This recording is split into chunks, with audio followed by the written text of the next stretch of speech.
everybody, it's Tim with Broken Dice, bringing you another little installment of my solo wargaming project number 2. This is turn 3. Let's do a little recap of where the units are after turn 2. On the left, you can see the Persian infantry down at the bottom of the picture. The Persian cavalry are engaging the Greek line.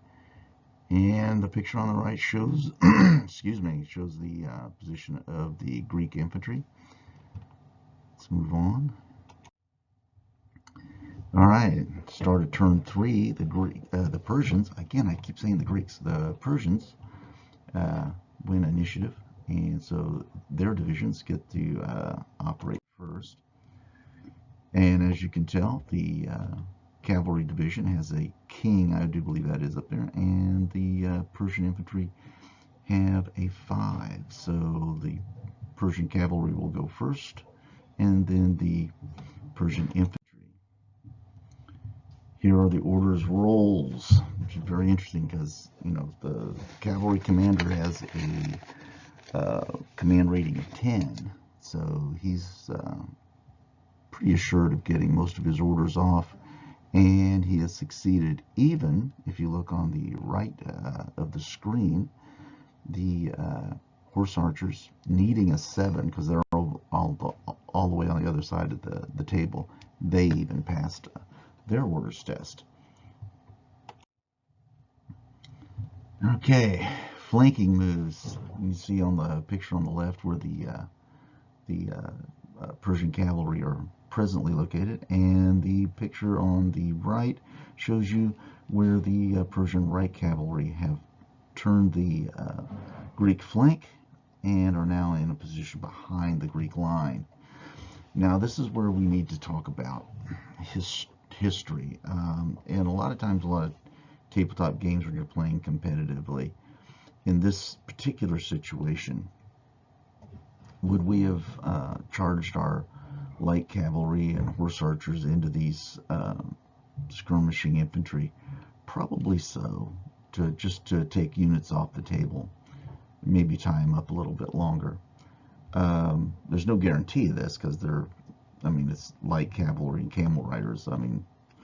But historically there are so many examples of horse archers and mounted archery troops always trying to move around and flank and get around and not engage directly in hand-to-hand combat unless they're chasing down an enemy. And that is how I chose to operate under this set of circumstances.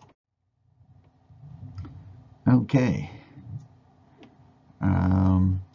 Oh yeah, so this unit over here that was on the far left of the Persian line,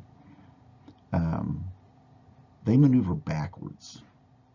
And again, I'm sticking to more of a historical concept here, where they're going to use what they do best is their horse archery, and they're going to maneuver and shoot. And so they, instead of being caught within range of the Greek light cavalry, they've decided to move back and fire upon the Greek light cavalry. Okay, the horse archers do 2 wounds to the cavalry. They don't save any. They have to take a break test, but they retreat in good order.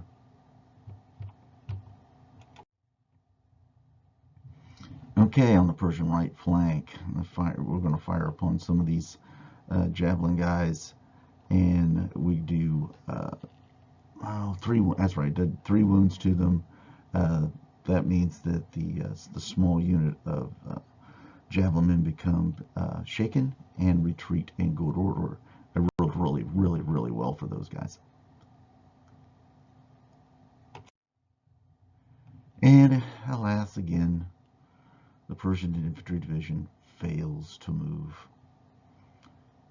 I don't know how this is going to turn out, but I do hope the math works out that where they at least get a couple of turns where they get to move and engage. The Greek division initiative. Okay, the division on the left gets a queen, and the division on the right gets a jack.